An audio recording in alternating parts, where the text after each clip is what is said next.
Hello students, welcome to EBG Pathshala.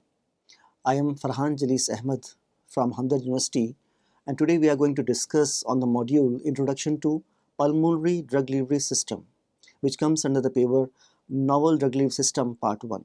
In this module, today we will discuss about the anatomy, physiology of the lungs, different types of barrier which can be faced by a pulmonary delivery, and various factors which can affect the performance of a pulmonary drug delivery system. Now, first of all, we should understand what is a respiratory system. Respiratory system is a complicated system which serves as gateway for the entrance of therapeutic moieties into the body. Drugs which are given through respiratory system, they are known as pulmonary drug delivery system. With increasing incidence of pulmonary diseases, pulmonary drug delivery has become a very attractive approach for the treatment of pathogenic diseases. The lung is the only organ which is accessible to the entire cardiac output, which is making it a very viable or feasible pulmonary route. Pulmonary route can be used for the treatment of local infections as well as systemic infections. Now, what are the advantages of using it for local infection as well as systemic infection? Like for local delivery, we can deliver high concentration of drug to the disease site. It provides reduced side effects. It has a good targeting potential. It offers quick onset of action, and due to the local delivery of dosage, the dosage can be reduced. Now, when we are using it for systemic delivery, the advantages are the route provides rapid absorption due to large surface area of the pulmonary epithelium. It is a non-invasive system. There is no injection, there is no pain. And then it also bypasses the hepatic first pass effect, especially for those drugs which get converted or get degraded because of hepatic first pass metabolism. So it improves the peak plasma concentration. The systemic route has limited access to proteolytic activity. There are no proteolytic enzyme, and therefore it is extremely suitable for drugs like proteins and peptides, because these proteins and peptides can be inactivated by the presence of proteolytic enzyme. It also shows reproducible absorption kinetics.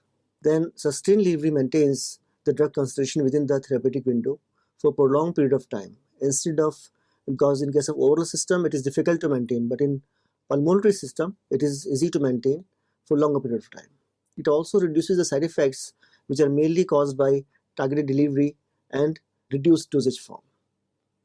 Now, the drawbacks which are there associated with pulmonary delivery, there are chances of local side effects due to oropharyngeal deposition. There will be difficulty in using pulmonary devices because from patient to patient compliance, patient to patient variation is there, which makes it patient non-compliant. Then limited drug absorption due to the presence of various barriers. Now, as far as anatomy and physiology of lung is concerned, lungs are pair of essential respiratory organs which are present in the most of the mammals. The main function of lung is exchange of gases, uptake of oxygen from the atmosphere, and transfer this oxygen to the bloodstream. Also takes the carbon dioxide from the bloodstream from the body and releases into the atmosphere. They are basically located in the chest of the human, which is where it is protected by a rib cage. Left lung is slightly smaller than the right lung. The main purpose is it can accommodate heart. Lungs are soft organs and they are supported by diaphragm, which is present at the bottom of the lungs. Now, air which basically enters through nose and mouth passes the larynx, pharynx, trachea, and reaches the bronchi. The right bronchi further bifurcates into left and right bronchioles, which are leading to the respective lungs. The bronchioles further branched into tree-like structure, which are known as alveoli, which are very, very thin-walled sacs where exchange of oxygen and carbon dioxide takes place. Lungs are basically consist of two parts. One is conducting airways, another is respiratory region. The removal of mucus to the throat is facilitated by cilia, which are hair-like projections or structure which are present on the epithelium. The cilia move in the random fashion and it helps in, or it expels the mucus out of the throat into the GIT. Insoluble particles which are larger than 6 micrometer are eliminated by mucociliary clearance, whereas smaller particles, they will bypass the clearance mechanism and reach the alveolar part of the lungs where they will be retained or for longer period of time. Clara cells secrete surfactants, which is a mixture of phospholipids and proteins. It contains about 90% of phospholipids and 10% of proteins. These surfactants also contribute in the immune response to the pathogens. Now, in case of respiratory region of the lungs, it is basically responsible for the exchange of gases between the alveoli and the blood.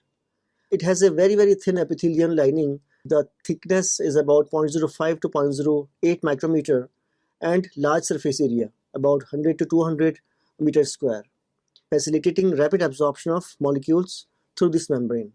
Respiratory zone constitutes respiratory bronchioles, the alveolar ducts, and alveolar sacs. The alveolar region is composed of two types of cells. Type 2 cells are responsible for the release of pulmonary surfactant. The surfactant decreases the surface tension in the alveoli to diminish the efforts of breathing and prevents alveoli collapse during expiration. Immediately below the surfactant lies a thick lining fluid through which the drug must diffuse to reach the epithelium. The thickness of this lining basically is a very big barrier for the absorption of drugs through this organ. Now let's discuss the mechanism which is involved in the pulmonary delivery. The particles which are inhaled, they are deposited in the airways depending upon their size. The principal mechanism which is responsible for the deposition of these particles in the pulmonary region is because of inertial impaction, sedimentation, and diffusion. Now larger particles where the size is more than 10 micron is deposited in the upper tracheobronchial regions by the process of inertial impaction. The process depends on the particle momentum. Therefore, particles with higher densities, larger diameter, and which are traveling with higher speeds, they tend to deposit by greater impaction. Such particles are cleared from the pulmonary airways by mucociliary clearance system. In the lower region of bronchi, the air velocity is relatively low, so the particles deposit under gravity by the process of sedimentation. However, for this course of action, the diameter of the particles should lie between 2 to 10 micrometer. Further down the respiratory region towards the alveoli, relatively negligible airflow is present. Particles which are much smaller in size, about 0.5 to 2 micrometer in size, they experience Brownian motion in these regions. The particles collide with airway walls, resulting in diffusion.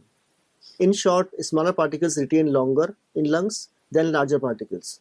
Nevertheless, smaller particles experience phagocytosis by alveolar macrophages. Then dissolution of these particles, subsequently the drug particles which are reaching the lower regions of the respiratory organ, it is accompanied by dissolution. These particles goes under dissolution, and after dissolution they can get absorbed or retained inside the membrane. The mucus which is present on the epithelium is mainly responsible for the wetting of these particles, and after wetting, these particles slowly get dissolved in the mucus because viscosity of the mucus is slightly high, so dissolution is slow. Now, if you look at this overview of pulmonary absorption, once the particles are inhaled by a person, they get deposited, as we have discussed in previous slides also, by impaction if the particle size is less than 10 micrometer, by sedimentation if it is between 2 to 10 micrometer, or by diffusion if it is between 0.5 to 2 micrometer. After getting deposited on the mucous membrane, it goes into dissolution, and depending upon the solubility, after dissolution they get absorbed. Now there are four mechanisms. The mechanism of absorption, it depends on the physicochemical properties of the drug. Hydrophilic particles, where molecular weight is around 600 to 7500 daltons, they absorb through intercellular tight junction by the process of paracellular diffusion, whereas lipophilic particles or lipid-soluble particles permeate passively through the cell membrane. Larger molecular weight molecules, they are absorbed by transporter-mediated process, which is also known as active transport. The molecules, they are transported against the concentration gradient with the help of external energy. Active transport is basically of two types or two categories: primary active transports and secondary active transport. Primary transport is also known as direct active transport, and it uses cellular metabolic energy, for example, sodium potassium pump, while secondary transport utilizes electrochemical gradient for the conveyance of molecule across the biological membrane. Another mechanism of transport is vesicular transport. It is also known as transcytosis. Transcytosis involves endocytosis and exocytosis, which is responsible for the movement of molecules in and out of cells. This mechanism is of particular interest for the transport of xenobiotics, proteins, and peptides. These vesicular conducts are found in airways and alveolar region. For example, glathrine, cavuli, flotilin, mediated endocytosis. Let's discuss different types of barriers which are there in the pulmonary delivery, like mechanical barriers. In mechanical barriers, we have the first is cuffing. What is cuffing? Cuffing is an important phenomena for the ejection of foreign matter out of the respiratory system. In healthy individuals, around 8% of the deposited particles they are cleared by the process of cuffing. Another physical barrier is sneezing. Sneezing is an involuntary mechanism. It is a defensive mechanism. The foreign particles they may irritate the nerves present in the nasal mucosa lining, thus stimulating the sneeze and forces the matter out of the nostrils. Then there is a mucus, there is a thick layer. The fate of the inhaled drug depends on the ability to penetrate through the mucus barrier. Now, owing to the hydrophilic nature of the mucosal lining, penetration of polar molecules is easy, whereas lipophilic drugs are difficult to permeate and penetrate this mucous membrane, and it represents permeability limited absorption. Then there are ciliary cells. These ciliary cells they propel the mucus out of the lungs in the reverse function and thus expel the any foreign matter through gastric system. Then there is pulmonary epithelium. It is a thick layer of epithelium about 5 to 10 micrometer in thickness, and it surrounds the lungs, rendering absorption of drugs more difficult through lungs. Then there are chemical barriers like surfactants. Surfactants are a combination of phospholipids, proteins which are secreted by ciliary cells. They can modify the solubility of drug and ultimately affect the absorption. Then there are various types of metabolic processes, like we have cytochrome P450, which it has a whole family such as CYP1B1, CYP2B6, CYP2E1, CYP2J2, CYP3A5 and CYP1A1. They are expressed in the lungs and they provide defense against the ingested or inhaled foreign substance. Then there are immunological barriers like alveolar macrophages. These macrophages they act as a first line of host defense by secreting various types of cytokines and induce phagocytosis.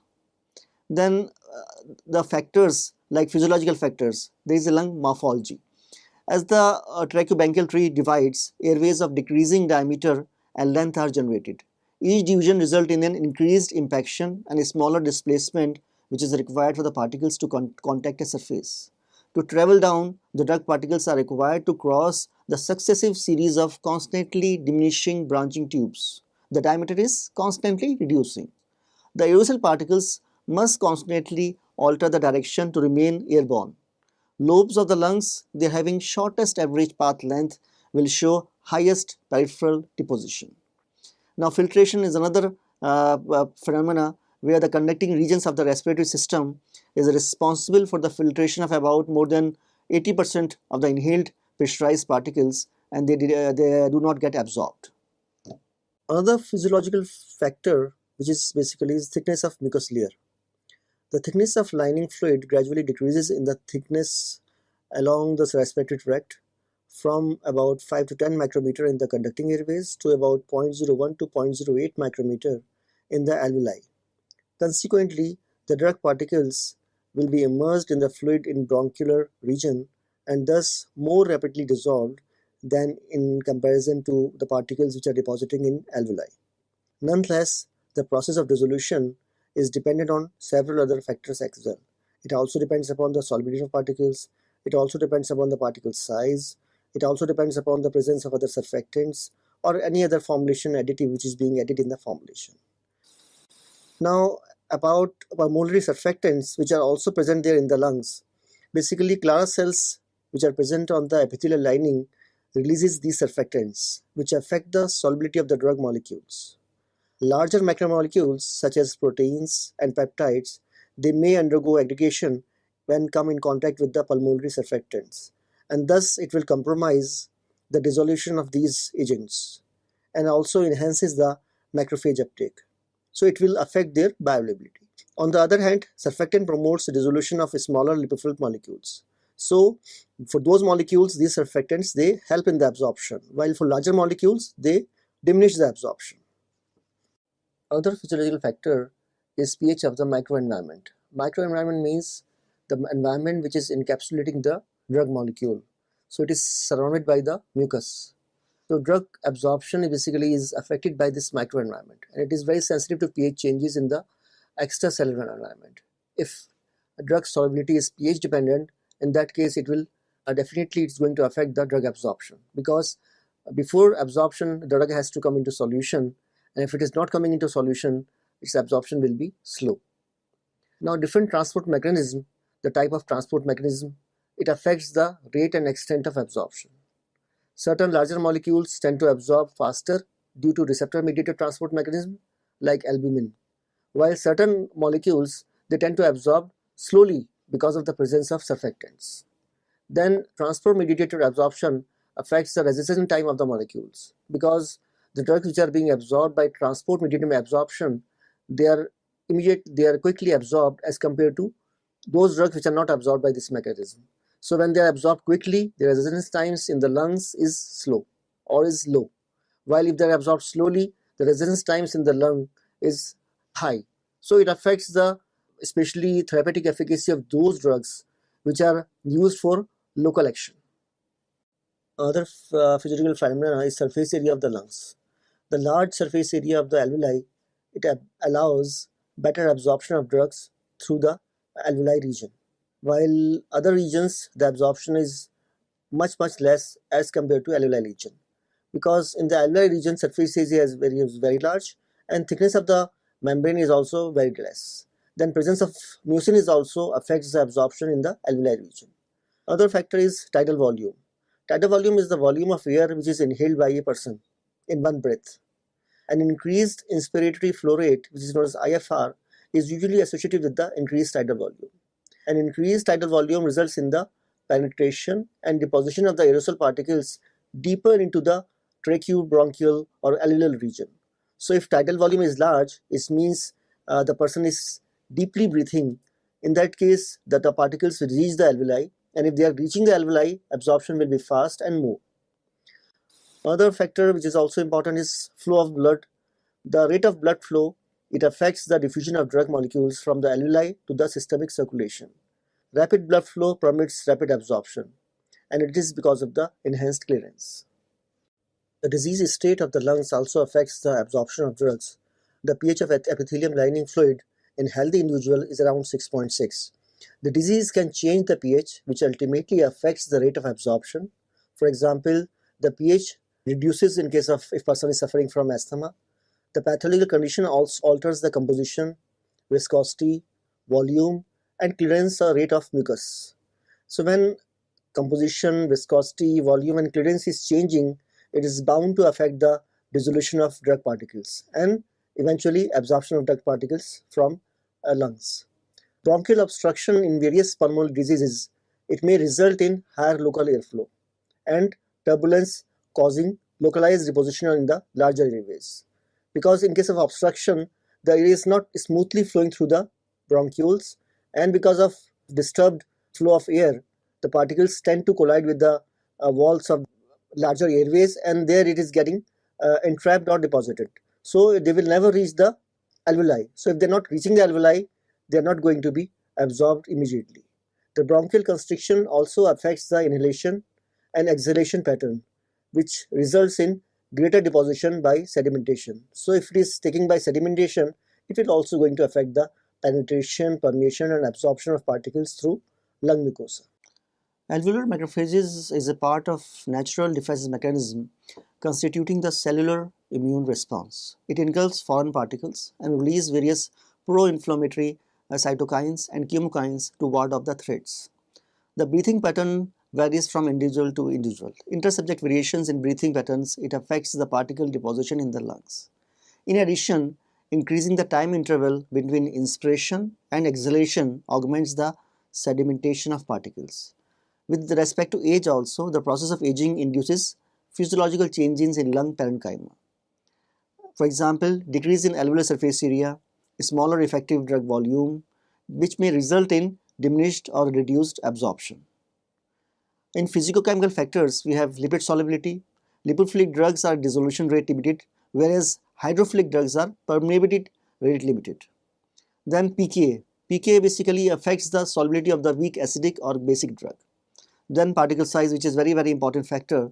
Larger particle size are not be able to penetrate the lungs, whereas the ultrafine particles, they remain suspended in the air, and when we exhale, they come out from the lungs. The optimal particle size for good lung delivery should be between 1 to 3 micron. Then monodisperse particles, they are generally preferred in the formulation, as varying the sizes can affect the deposition, aerosolization of the particles. Then shape. The shape of the particles affect the aerodynamic behavior of the particles, and it determines the fate of their deposition in the alveolar or tracheobronchial region. Non-spheral particles have at least one physical dimension greater than the aerodynamic diameter. The elongated particles, which are needle-shaped, they result in the deposition in smaller airways. Then environmental fibers of about 50 micrometer in size length, they can reach the alveolar region due to their ability to align with the inspired airflow. And these particles, they impact in the airways by interception with the airway walls. Then density of the particles. Density of the particles, it affects the rate of sedimentation inside the airways. Other factor is electrical charge, because these smaller particles, they are highly electrical charged. They have electrostatic forces. These electrostatic charge, they generate surface potential differences and promote cohesion. Increasing cohesion decrease the flowability of the particles. Amongst physiochemical factors, hygroscopic is another factor, because hygroscopic particles, they easily penetrate the mucous lining because of their hydrophilic nature and are ready for absorption. While in contrast to high levels of relative humidity may increase the particle size by hygroscopic growth, which may also affect the deposition mechanism.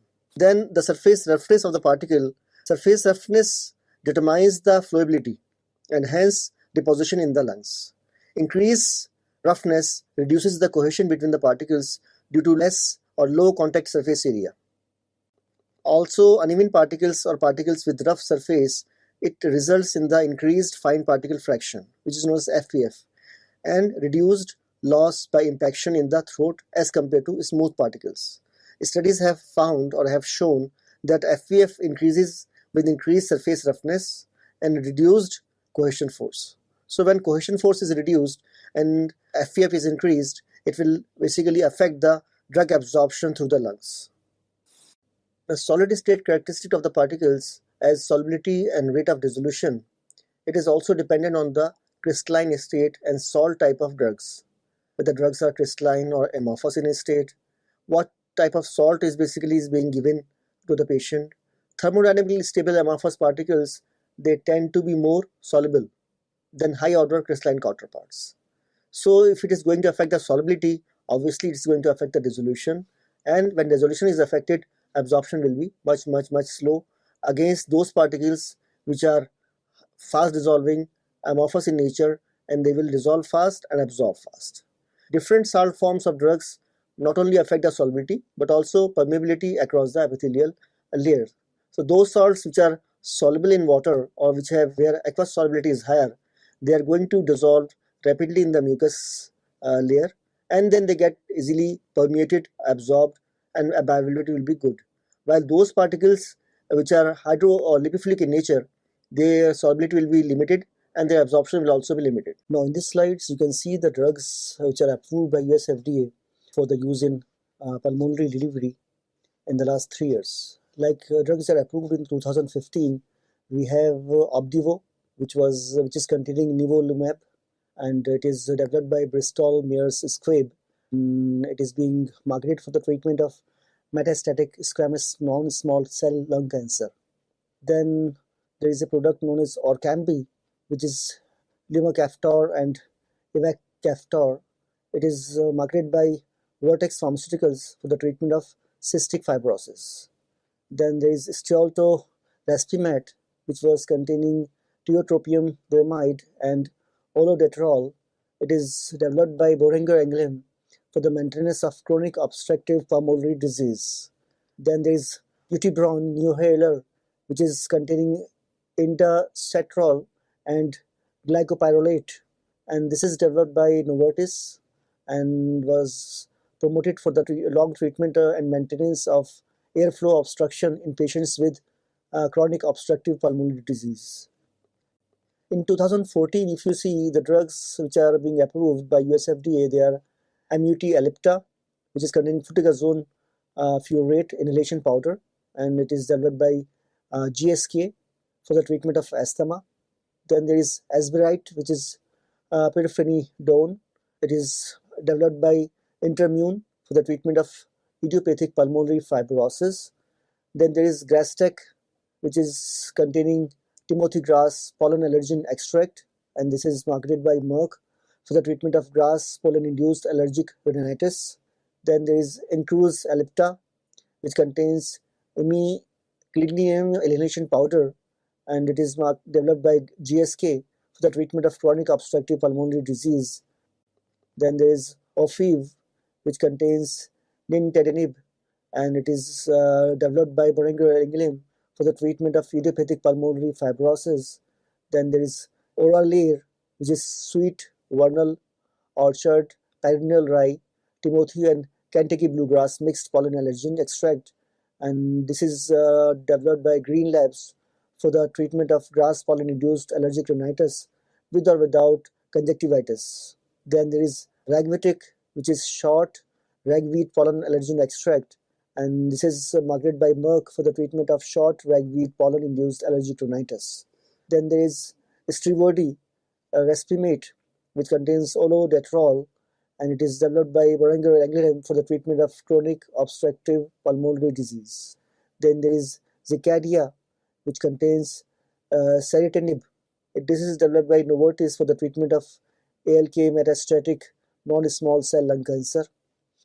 Then in 2013, we have seen about 4 or 5 drugs which are being approved for the same treatment, like Adimpas, which contains Riociguat, and this is developed by Bayer Healthcare Pharmaceuticals for the treatment of chronic thromboembolic pulmonary hypertension and pulmonary arterial hypertension.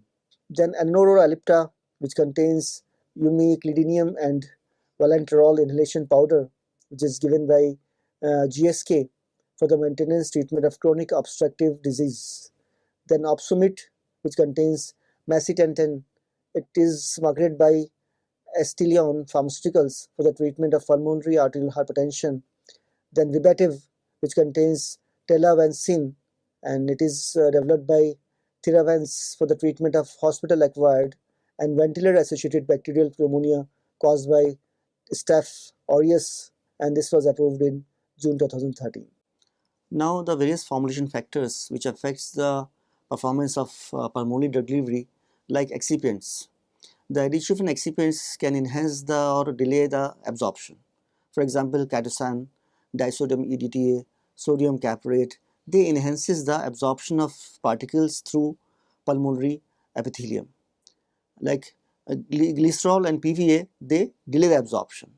Then there are combination therapies. Like combination therapies, they are generally preferred to avoid emergence of resistance or for better therapeutic potential. However, the combination should be carefully selected, keeping in mind antagonistic or synergistic activity of those selected molecules. Antagonistic effect can lead to reduced therapeutic outcome, like NSAIDs and salbutamol. They both affect the absorption. Synergistic effect can lead to increased drug toxicity, for example, ciprofloxacin and doxycycline hydrochloride. Now, the type of formulation also affect the delivery. Drugs which are given as a solution will be readily available for the absorption, while particulate drug delivery system, they have to first undergo dissolution and then they will get absorbed. Then the velocity of the aerosol, because it affects the transport of aerosol particles, which is produced by nebulizers and dry powder inhalers, is associated with the entrainment of the inspired air. Velocity is governed by the inspiratory movement and physiology of the lungs. However, in case of metered dose inhalers, the velocity of air droplet is higher than the inspiration rate, which thus results in higher impaction in the oropharyngeal region. In this module, students, what we have learned? We have learned about the anatomy and physiology of lungs.